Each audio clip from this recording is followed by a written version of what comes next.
irmãos, com muita alegria, eu quero saudar a todos com a paz do Senhor. Amém. Obrigado, Paulinho. Deus abençoe. Quero louvar a Deus por esta manhã, pedir aos irmãos que, por gentileza, tomem os vossos assentos, por favor. Quero começar agradecendo a Deus pela oportunidade riquíssima que Deus me dá de estar aqui com os irmãos e, nesta oportunidade, poder pregar a palavra de Deus. Quero agradecer ao nosso pastor Davi. Obrigado, viu, pastor, pela honra. Louvar a Deus pela vida do pastor Frank. Bendizer ao Senhor pela vida de todos os nossos queridos amigos e obreiros que estão aqui. É uma alegria estar com os irmãos sempre. Já tivemos uma ótima escola bíblica dominical e agora, dando continuidade nesse culto intitulado De Volta para Casa. Eu quero ler com os irmãos Deuteronômio, capítulo 33, versículo 27. Por gentileza, vamos ler esta palavra em Deuteronômio 33 e 27. Foi o texto que Deus colocou no meu coração e com base nele eu quero compartilhar algo com essa igreja. Diz assim: o Deus eterno é tua habitação, e por baixo, sobre os braços eternos, tens estado sustentado. E ele lançará o inimigo de diante de ti, e dirá: destrói-o. Amém.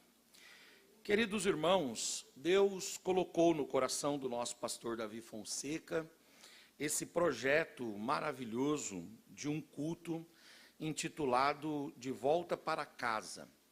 E a ideia é que cada membro da nossa igreja, tanto os membros aqui da sede, quanto das congregações, possa convidar alguém para vir ouvir a palavra de Deus, alguém que parou na caminhada, que desanimou na fé, ou alguém que precisa da palavra do Evangelho, para que venha ouvir a palavra de Deus.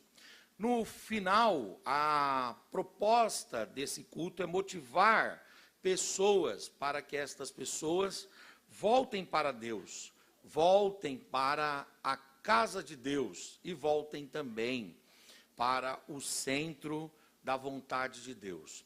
A ideia é que voltemos para casa. E quando eu estava pensando nesse assunto, eu percebi que esse pensamento de voltar para casa, esse pensamento é um pensamento bíblico. A ideia de voltar para casa é uma ideia bíblica.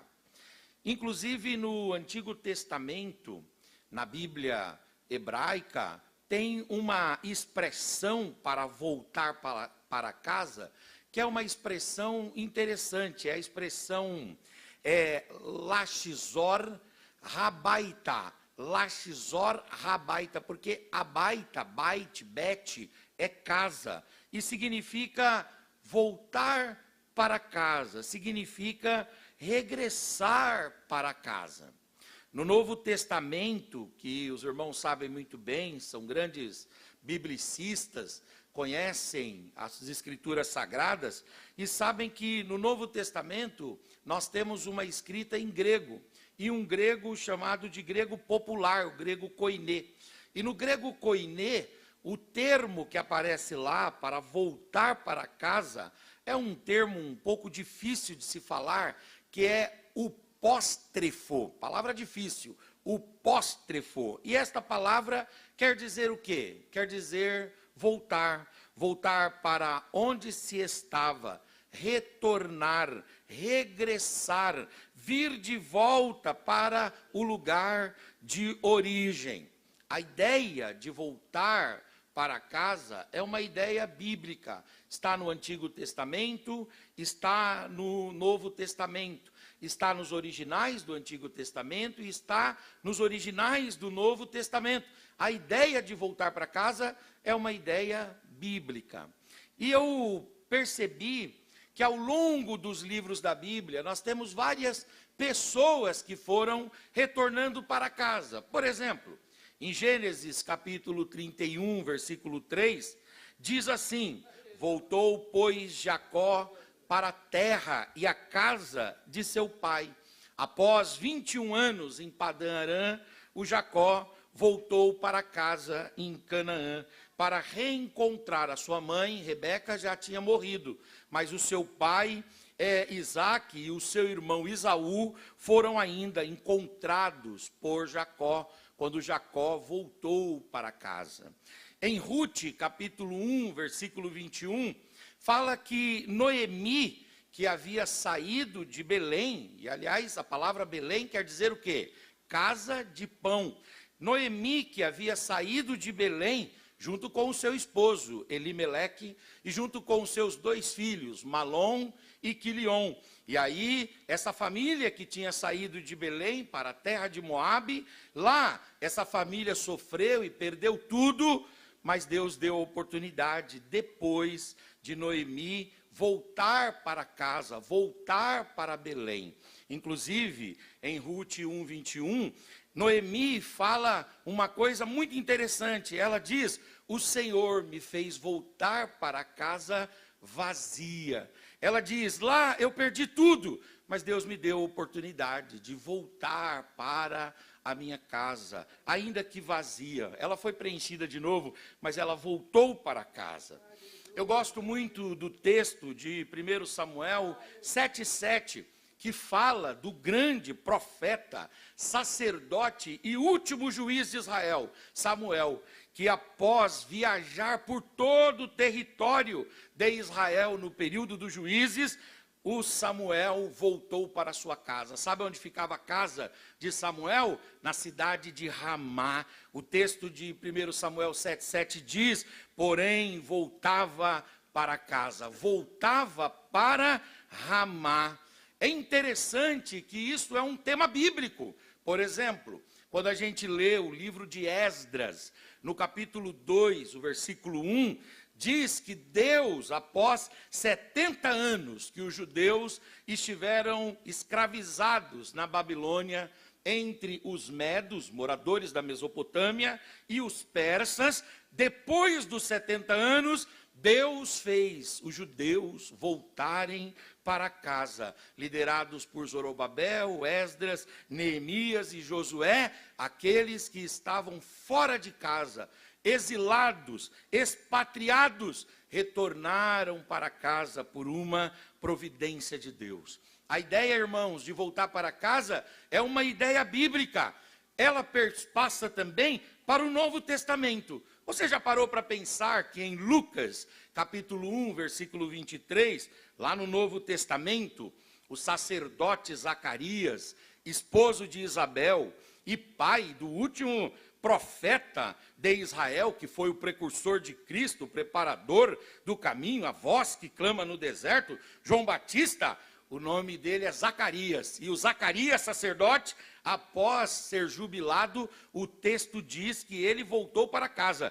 Lucas 1:23 diz assim: e sucedeu que, terminados os seus dias e o seu ministério, voltou para casa. Essa semana nós tivemos uma perda muito grande no nosso ministério, que foi a partida. Deus recolheu o nosso querido pastor José Amaro, né? Foi durante muito tempo pastor setorial na cidade de Osasco aqui. Foi uma perda muito grande. E quando os irmãos iam falar sobre ele, muitos irmãos colocavam a foto dele e colocavam esse texto de que ele voltou para casa. Então o conceito de voltar para casa é um conceito bíblico.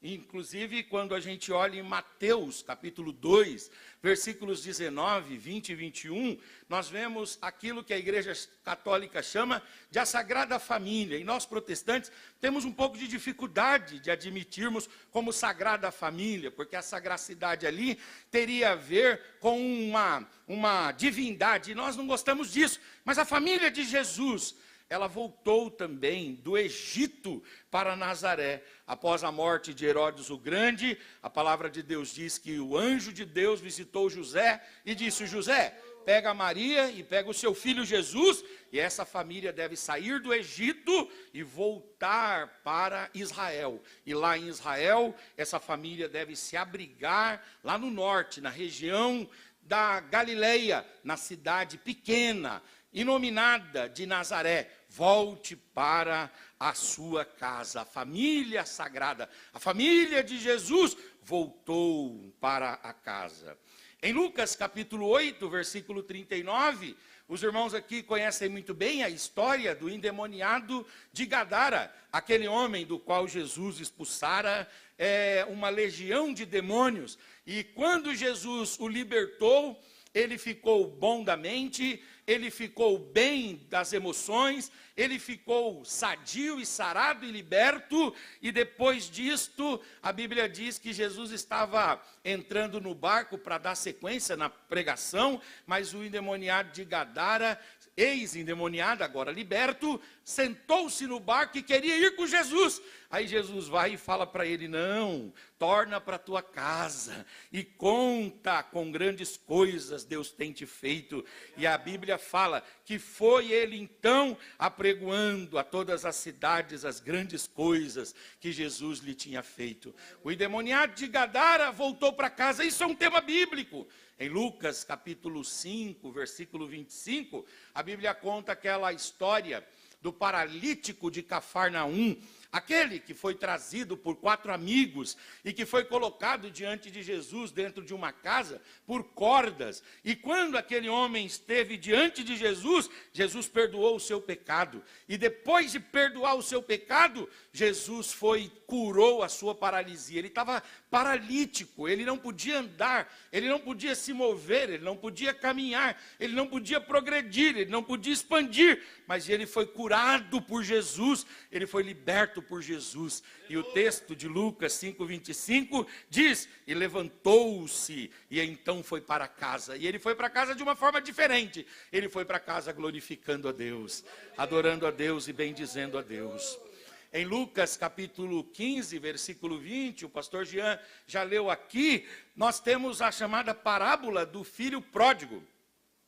E na parábola do filho pródigo, o Senhor Jesus, ele conta que ele pega os seus bens, a sua herança antecipadamente, e ele vai para longe da casa do pai. Lá ele gasta tudo e ele vive uma vida de pecado indissolutamente. Ele vive uma vida reprovável. Mas depois que ele perdeu tudo, e quando ele estava lá cuidando de porcos, para um judeu, cuidar de porco é algo muito agressivo. O judeu, ele tem o livro de Levítico, e lá em Levítico tem o capítulo 11. E no capítulo 11 fala das comidas que não se podia comer. E aí o judeu tem lá rolada entre aqueles alimentos que são proibidos, a comida de porco, lidar com porco, tratar com porco. Mas esse moço, ele foi lá cuidar dos porcos e se alimentar com a mesma comida que os porcos estavam comendo. Mas um dia ele caiu em si e ele disse: eu levantar-me-ei e eu voltarei para a casa do meu pai. E a palavra de Deus diz que então ele retorna para a casa do seu pai. E o seu pai o recebe muito bem. Eu gosto muito de um louvor de um cantor que não é muito ouvido por nós pentecostais, mas deveria ser, Estênios Márcios, amigo da Miriam, né? Do JV. E o Estênios Márcios, ele diz o seguinte, que ele canta um hino chamado Fim de Tarde no Portão, que o pai, em todo o tempo, esteve ali aguardando o retorno do filho. Todos os dias ele olhava, todos os dias ele desejava, de cabeça branca já, ele ia para o portão aguardar o filho retornar. E o filho, né, graças a Deus, nessa parábola, ele cai em si e ele volta para casa. Eu já contei para os irmãos aqui uma experiência muito interessante que a minha irmã me contou. A minha irmã, ela acabou se envolvendo com uma pessoa, uma das minhas irmãs, e essa pessoa a levou para o interior de Goiás. Um lugar assim bem difícil, um lugar longínquo, né? Um lugar distante mesmo. E quando ela estava lá, ela foi morar numa fazenda. E aí ela ficou 2, 3 anos lá. E depois Deus entrou com providência que ela apanhava, passava uma situação muito difícil lá. Mas Deus entrou com providência e ela veio embora. E aí quando ela chegou, abraçou a gente, beijou a gente. E aí um dia eu sentado tomando um café com ela. E ela me contou a história. Ela disse: Henrique, você sabe o que eu aguardava? O quê? Ela diz: lá na fazenda onde eu morava, tinha uma casa que era no alto assim. assim. E na casa tinha uma janela, e era a janela que ficava perto da janela uma mesa, e era a mesa onde eu gostava de tomar café, quando eu tinha um tempo. Então eu sentava e tomava café e olhava pela janela, e a janela dava lá para a rua da porteira.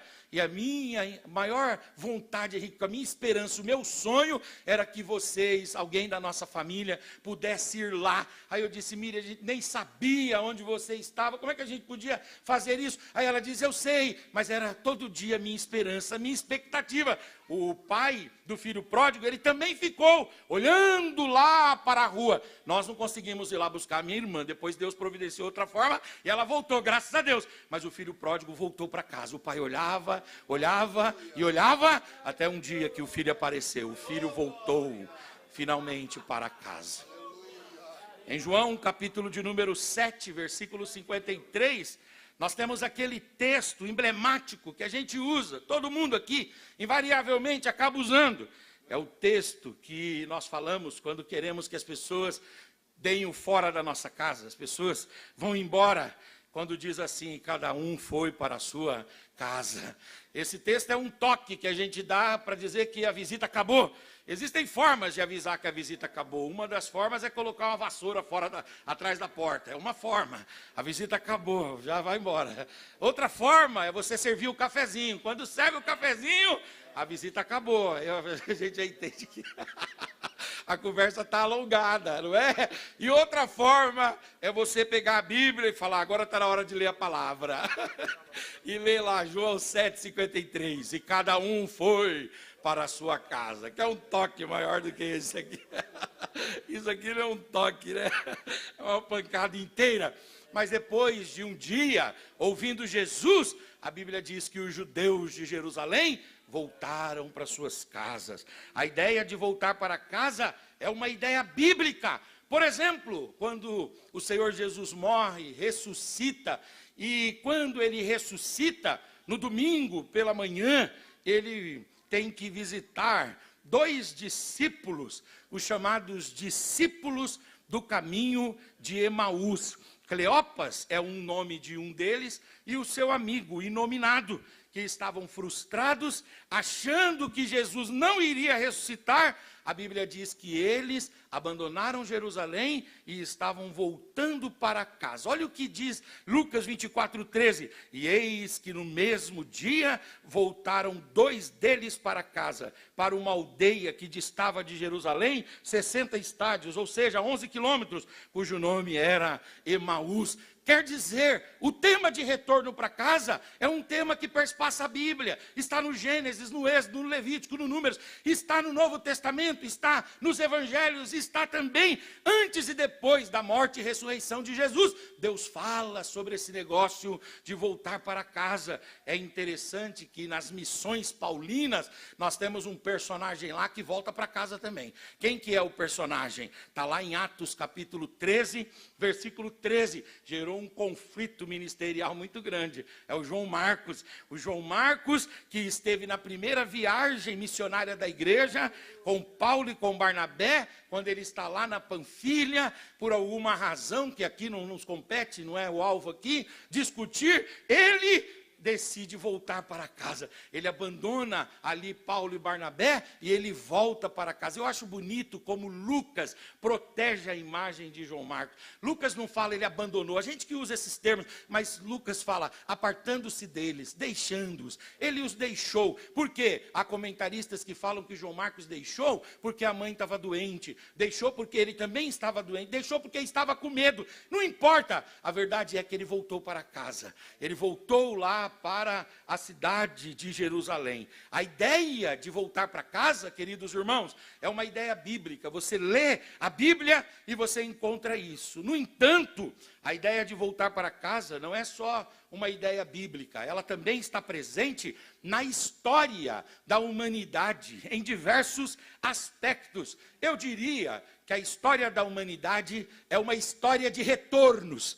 Eu gosto muito de uma frase que alguns psicólogos sociais citam, que é a frase que diz: os homens sempre voltam para as mães.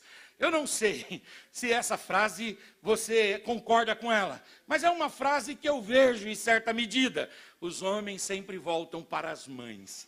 A minha mãe voltou a morar comigo, né? Meu pai faleceu e depois do falecimento do meu pai, eu acho que por conta do desencadeamento emocional decorrente da morte do pai, ela teve duas situações difíceis. Uma foi esta e a outra foi a morte de um gatinho. Ela tinha um gatinho lá, quando o gatinho morreu, aí ela ficou assim muito abalada. E eu digo para os irmãos, ela colocava mais amor naqueles gatos naquele gato do que nos 18 filhos dela, viu? Eu digo, mãe, a senhora amava esse gato, hein? Por exemplo, eu me lembro o dia que o gatinho estava doente, que aí ela, vivendo ali com loas, né? Falou assim, Henrique, pega o meu dinheiro, você me ajuda, outro ajuda, e eu quero levar o gato no veterinário. Eu falei, mãe, a senhora nunca pagou um médico para nós, mãe, sempre no SUS. Ela diz, mas o gato merece, né? E levou o petzinho dela, o gatinho, mas infelizmente o gatinho acabou morrendo, e quando o gatinho morreu, ela ficou muito abalada, veio a manifestação do Alzheimer, e quando houve a manifestação do Alzheimer, ela ficou um tempo com a minha irmã, e agora, nesse ano de 2025, está conosco, e eu vejo que os homens sempre voltam para as mães, ou as mães para os homens, de uma forma ou de outra. Quer dizer, essa ideia de voltar para casa está na Bíblia, está na história. Eu tive o cuidado na minha pesquisa de reler, ou pelo menos fazer um fichamento daquela grande obra chamada Odisseia de Homero. É uma obra da literatura clássica escrita no período grego antigo por Homero. E ela conta a história de um homem chamado Odisseu.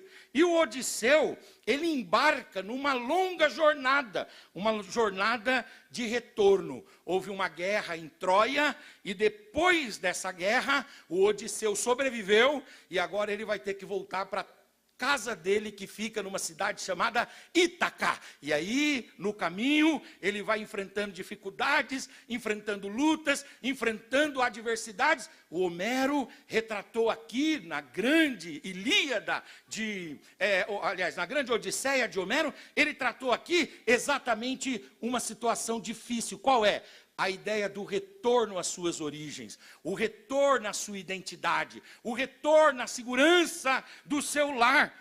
Eu fiz uma coisa aqui que talvez vai escandalizar alguns. Eu não vou cantar não, mas eu estou falando aqui a um público heterogêneo. E eu sei que os irmãos aqui, alguns foram criados no Evangelho, como eu, mas alguns também vieram do Rastapé. E lá no Rastapé acabavam ouvindo algumas músicas. E os irmãos conheceram um cantor chamado Roberto Carlos. Nem todos aqui conheceram, né? Mas alguns conheceram o Roberto Carlos. E o Roberto Carlos, ele lançou em 1974, uma música chamada O Portão, em que ele dizia uma coisa interessante. Ele dizia, estas pessoas voltavam para casa. Ele canta uma ideia aqui, de que aqui não é o meu lugar, eu vou voltar para a minha casa. A minha ideia é voltar para a minha casa. Então isso está na cultura popular, está na música. Eu, por exemplo, quando era criança, eu gostava de assistir e ler contos de fadas.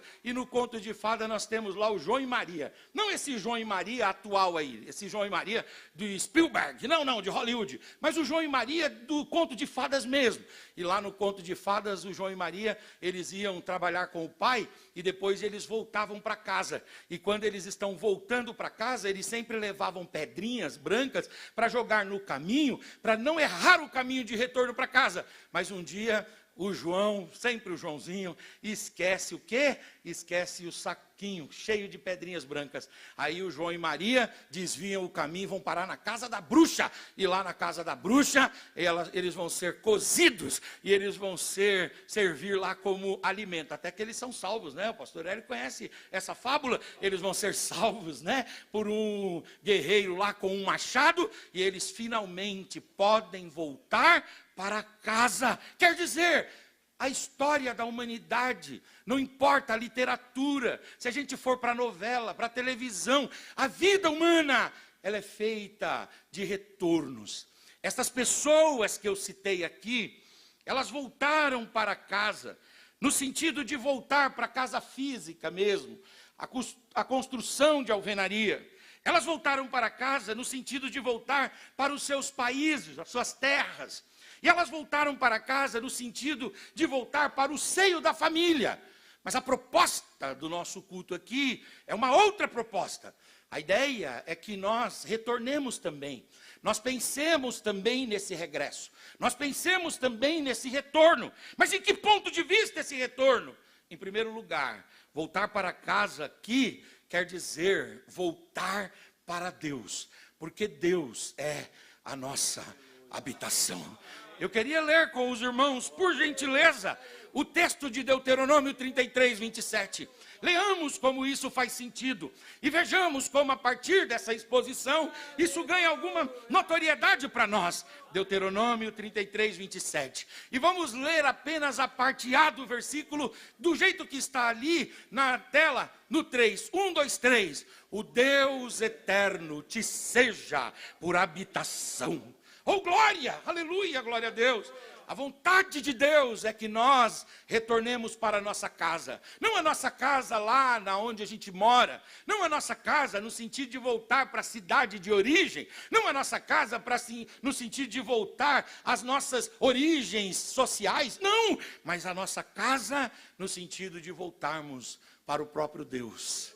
Ali está escrito, Deus eterno te seja por habitação. E ele fala ali que ele coloque os seus braços eternos debaixo de ti e de sobre a sua vida. E ele te dê vitória sobre os teus adversários. E ele diga, destrói os seus adversários, porque você estará em segurança. Voltar para Deus é lembrarmos do Salmo 91. O Salmo 91, ele fala uma coisa tão linda. Muita gente usa o Salmo 91 aberto no trabalho. Esses dias eu peguei um Uber, e o Uber estava assim, lá no console do carro dele, com a Bíblia aberta em cima do console. E qual era o texto que estava lá? O texto era o Salmo 91. O Salmo 91 fala que nós devemos nos esconder, nos abrigar à sombra do Altíssimo. Oh glória, oh glória. É possível colocar o Salmo 91, verso 1? Vamos ler todos juntos esse texto no 3, 1, 2, 3. Aquele que habita no esconderijo, não no esconderijo feito de concreto, de cimento, não no esconderijo feito de exércitos humanos, não no esconderijo feito naquele lugar que a gente tem um pertencimento, não é isso. É um esconderijo maior, mais nobre, mais poderoso.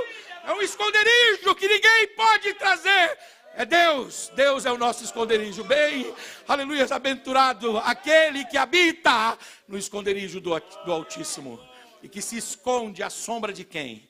A sombra não da marquise, a sombra não de um guarda-sol de praia, a sombra do Altíssimo. Deus quer que você regresse, Deus quer que você retorne, Deus quer que você volte. Volte para onde? Volte para essa habitação, a santa habitação. O Salmo de número 46, se puder, o verso 1, ele vai falar sobre isso. Ele vai dizer, aleluia, glória a Deus. No 3, vamos ler juntos, 1, 2, 3. Deus é o nosso refúgio, Deus é a fortaleza, socorro bem presente na hora da nossa angústia. A vontade de Deus é que nós retornemos também para a nossa casa. E que casa é esta? É a presença de Deus. Talvez você andou longe de Deus, longe do Evangelho, longe da palavra, longe da cruz, mas a vontade de Deus é que você volte para casa hoje. Volte para casa como o filho pródigo, volte para casa como a ovelha que foi resgatada pelo pastor. Volte para casa, volte para a presença de Deus, volte para o amparo de Deus, a proteção de Deus, o esconderijo de Deus. Há uma fortaleza que só Deus pode nos trazer. Abra o seu coração esta manhã, abra a sua mente, deixe a palavra de Deus falar com você. Deus quer se tornar a sua habitação. Os irmãos sabem que esse texto de Deuteronômio, capítulo 33, ele é um texto que ele tem a ver com o Cântico de Moisés, que ele vai durar do capítulo 32 até o 33. No capítulo 34, Moisés vai morrer. E Moisés, quando vai cantar esse cântico, ele vai falar que Deus é a nossa habitação. E os irmãos sabem muito bem que o Moisés, ele não pôde entrar na terra de Canaã. Ele sobe o monte e ele avista a terra de longe e ele não entra na terra. Por que ele não entrou na terra? Ele não entrou porque Deus mandou ele falar a rocha e ele feriu a rocha por 2 vezes. Por causa do povo que ele conduziu para entrar lá na terra, ele mesmo não entrou. É por isso que Paulo, lá na frente, aprendendo com isso, Paulo diz assim: cuidado, irmãos. Por quê? Porque às vezes a gente ganhando muitos, nós mesmos podemos nos perder. Às vezes você ganha todo mundo, apoia todo mundo, ajuda todo mundo a entrar, mas você fica de fora. É por isso que deve haver uma vigilância. Moisés ficou de fora. E quando ele está lá no monte, olhando para a terra e fazendo a sua última declamação, a palavra de Deus vem para ele e diz: Moisés, você não vai entrar em Canaã. Você, Moisés, não vai construir casa em Canaã. Você não vai ter uma rua, um endereço para chamar de seu aqui em Canaã. Mas significa que você não vai ter casa, Moisés? O Moisés baixou a cabeça e disse: eu não sei, Senhor. Aí Deus vai e fala para ele: diga para o seu próprio coração, Moisés. Diga para a sua mente, diga para todos quantos puderem te ouvir e te ler. Você vai ter uma casa maior. Deus será a tua habitação. Você não vai morar em Canaã, nessa Canaã terrestre. Você não vai morar nessa terra de Jerusalém, que é uma terra de conflito, de guerra, uma terra de confusão. Não! Você só estará seguro de verdade se você estiver guardado em mim. Só estará seguro de verdade se você estiver em mim. Quem aqui já decidiu fazer de Deus a sua habitação? Levante a sua mão, por gentileza. Levante a face, levante a voz. Abra a sua boca. Aleluia, e dê uma palavra de adoração ao Senhor. Oh, Rabacandaramai. Oh, glória, oh, glória, oh, glória, oh, glória, oh, glória. Pega na mão dessa pessoa bonita que está aí do seu lado. Eu gosto de dizer sempre, os irmãos aqui me conhecem, me dão a liberdade de brincar com os irmãos, de falar aqui à vontade. Olha para essa pessoa e diga para ela: embaixo do teu teto, acima da tua cabeça, há uma mão poderosa, na qual você habita de verdade. Uracandaramai, choramandarabai. Oracandaramai, você habita de verdade. Você não habita naquela casa, naquele apartamento. Você não habita naquele sótão, naquele porão, não. Você habita em Deus. Deus te protege, Deus te guarda, Deus te livra. Deus é a nossa habitação maior. Uracandaramai, choramacandarabai. Deus é a nossa habitação maior. Eu estou sentindo a presença de Deus. Nós não estamos aqui nessa igreja guardados por esse forro, por esse teto, não. Entre esse teto e a nossa cabeça tem a mão de Deus aqui agindo, trabalhando, se movendo, trabalhando, operando, realizando. Deus está trabalhando. Você está escondido em Deus, guardado em Deus, ocultado em Deus, protegido em Deus. Uracandarabá, choramacandarabai. Necandaramana, chorabai. Erecandarabai, Lamanacandarabá, Shurabai. Oh glória, oh glória, oh glória, oh glória, oh glória, oh glória, oh glória, oh glória. Eu esqueci de anotar aqui, eu estou procurando o texto de Colossenses, quando Paulo fala: vocês estão ocultados em Cristo. Vocês estão ocultados em Cristo, estão guardados em Cristo. Oh glória, quem protege você não é a sua casa. Você pode fazer o que você quiser na sua casa lá, pintar, deixar ela maravilhosa, mas você não mora lá. Você mora em Deus, você mora em Cristo. Você está encapsulado pela presença dele. Agora, voltar para casa, em segundo lugar. Primeiro quer dizer voltar para Deus. Deus te chama hoje para você voltar para a sua casa, voltar para Deus. Segundo lugar, Deus te chama hoje para que você volte para a igreja. Você volte ao convívio dos santos. É importante, depois de você voltar para Deus, você voltar para o convívio corporativo. você voltar para a comunidade de fé, você voltar para a família de Deus, você voltar a pertencer à noiva de Cristo, você voltar a pertencer ao grupo dos discípulos, você voltar a pertencer ao exército do general Jesus, você voltar a integrar, aleluias, a comunidade de fé. Deus deseja que nós retornemos à igreja. Eu acho interessante em Lucas 15, quando o filho pródigo volta, ele volta para o pai. Quem o esperava é o pai. Então, o pai é a grande casa, ele volta para o pai. Mas ele também volta para a casa. Ele volta para os amigos, ele volta para os irmãos. É claro que tem o irmão mais velho que fica meio emborrado. Tem sempre aquele que discorda das coisas. E a gente precisa aprender a conviver com ele, naturalmente, porque continua irmão, continua filho do mesmo pai, continua alvo do amor do pai. Mas você precisa voltar, não só para o pai, mas precisa voltar também para a casa, para a igreja. A igreja te espera. Aqui você tem uma grande família que te ama. Você pode olhar para essa pessoa e dizer: é muito bom congregar com você. Você pode dizer isso: é muito bom congregar com você. Oh glória, oh glória, oh glória, oh glória. É muito bom congregarmos. É muito bom congregarmos. Oh glória, oh glória. É muito bom congregarmos, é uma bênção. A igreja de vez em quando tem problema, né, irmãos? Tem dificuldade. Mas vence essas dificuldades e volta para a igreja. Tem gente que às vezes nos dá trabalho, tem gente que às vezes a gente dá trabalho para ela. Nós também somos trabalhosos. Eu gosto do texto de Paulo quando ele escreve aos Gálatas: eu trago em meu corpo as marcas de Cristo, por isso agora ninguém me inquiete. O relacionamento com Cristo gera marcas no nosso corpo. Viver para Cristo gera marcas. Paulo estava falando dos seus sofrimentos, das perseguições, das prisões, dos naufrágios, do empobrecimento, de uma série de coisas. Ele estava dizendo: eu tenho marcas das violências que ele sofreu por causa do Evangelho. Então nós obtemos marcas quando nos relacionamos com Cristo. E nós também obtemos marcas quando a gente se relaciona com as pessoas. As pessoas deixam marcas em nós. E às vezes são marcas físicas.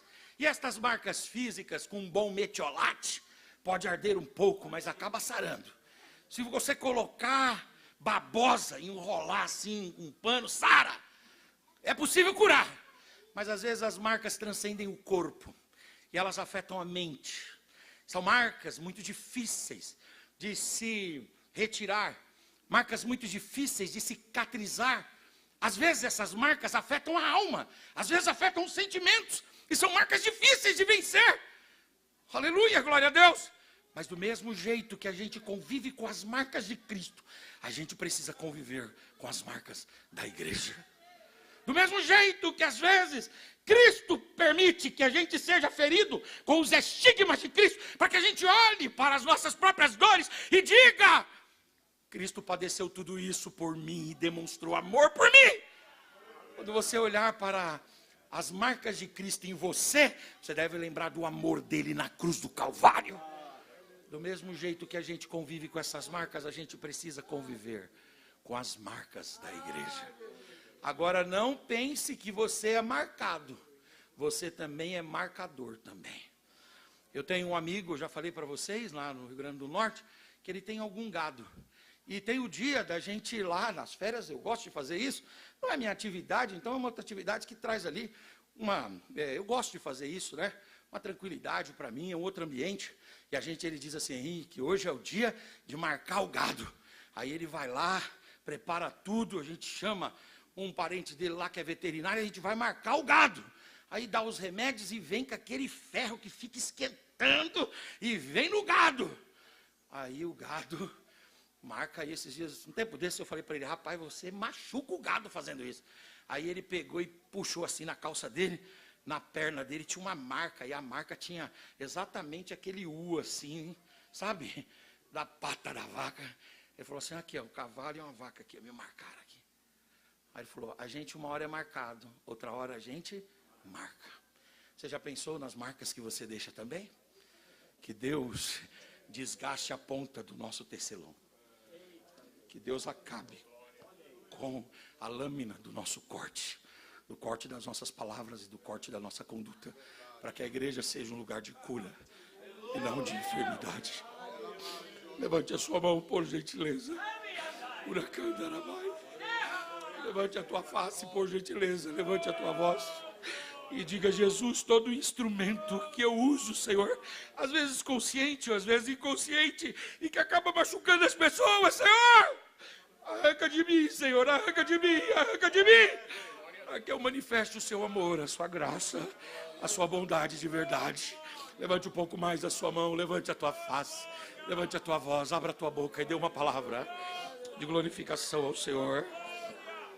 Uracandaramai, que Deus desgaste as nossas lâminas, que Deus quebre as pontas, aleluia, de todo o ferrão que nós temos, que Deus quebre a ponta de todo o espinho, e que ficar perto de nós não seja um desgaste, seja um prazer, não seja uma dor, seja um alívio, não seja ruim, seja uma bênção, não seja mal, seja bom, não seja guerra, seja paz, que não seja inimizade, mas seja amizade, respeito e reciprocidade. O que a gente mais espera encontrar em casa é amor. Então que esse ambiente todo o tempo seja um ambiente de amor. Quem concorda com isso, levante a mão, levante a face, levante a voz, abra a boca e dê uma palavra de adoração e de louvor ao Senhor. Oh, glória. Se você puder, diga para esse irmão: as marcas que eu tenho deixado em você, me perdoe por elas. E aquilo que a minha palavra e a minha conduta não restaurar, há um óleo em Gileade capaz de curar. Deus vai curar. Deus vai curar. Deus vai curar. Deus vai curar. Deus vai curar. Deus vai curar. Deus vai curar. Deus vai curar. Deus vai curar. Deus vai curar, aleluia. Oh, glória, eu estou sentindo a presença de Deus. Se você puder, manifeste, aleluia, adoração ao Senhor e louvor ao Senhor. Ele está trabalhando, nós estamos em casa, Fica de pé no seu lugar em nome de Jesus. Oh glória, oh glória, oh glória, oh glória. Ora candorema choramai. Ere candarabachurabai. A igreja é um ambiente de cura, irmãos, é um ambiente de cura.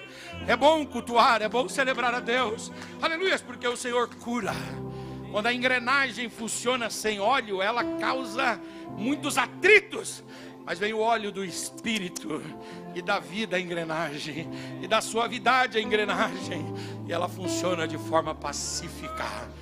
Que o Senhor nos leve a perdoar e nos perdoe também. Eu quero saber quem que está aqui esta manhã, aleluias, glória a Deus, e você ouviu a palavra de Deus, você ouviu sobre esse retorno para casa, e Deus quer que você volte para casa hoje. Voltar para casa aqui quer dizer voltar para Jesus, voltar para Deus, que é a nossa habitação, e voltar para a igreja, voltar a esse convívio salutar e maravilhoso. Tem alguém hoje que quer voltar para o Senhor? Dê um sinal com a sua mão. Nós queremos orar por você. Você às vezes se afastou por alguma circunstância, você parou na caminhada por alguma razão, mas você hoje quer aceitar Jesus, e você hoje quer voltar para Jesus. Vê com essa pessoa aí do lado, se ela quer hoje voltar para Jesus. Você toma a liberdade, converse com ela e pergunte para ela: você hoje não quer voltar para casa, meu irmão? Hoje é o dia que Deus marcou para ser o dia do seu retorno, o dia da sua volta, aleluia. Você diz assim: ah, pastor, tem muitos obstáculos para voltar, mas Deus vai à sua frente. Deus vai tirar obstáculo por obstáculo, Deus vai tirar dificuldade por dificuldade, e Deus vai fazer você voltar à vontade maravilhosa do Senhor. Tem alguém que quer hoje retornar? Venha. Nós queremos insistir. A igreja vai orando, a igreja vai orando, a igreja vai clamando, a igreja vai clamando. Deus está quebrando corrente. Tem uma pessoa que está vindo aqui. Glória ao nome do Senhor. Oh glória, venha em nome de Jesus, venha. Oh glória, oh glória, oh glória. Sua presença me encorajas, me anima todo dia. Sem Jesus Cristo eu não sei o que seria.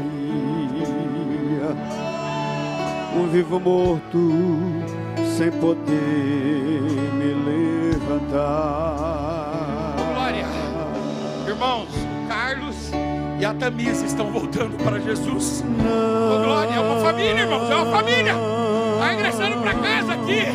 A igreja vai orando, a igreja vai clamando. Nós vamos ter retornos aqui esta manhã, à noite também, nas nossas congregações. É o culto de volta para casa. Deus é que preparou isso. Deus tem propósito por nisso. Um minuto, por favor. Glória, glória. É a Vilma, irmãos. A Vilma está vindo para a nossa família. Está vindo para essa casa. Está vindo para a casa eterna. Está vindo para o Senhor. Vamos cantar enquanto você está ouvindo o louvor. Se você quiser voltar, venha. Venha, venha. Não fique tímido, não. Não fique temeroso, não. Não. Deus vai te dar graça. Deus vai te dar graça. Deus vai te dar graça. Deus vai te ajudar. Deus vai te fortalecer. Deus vai conceder a você vida. Deus vai conceder a você vitória. Oh, glória, oh, glória. Pode cantar.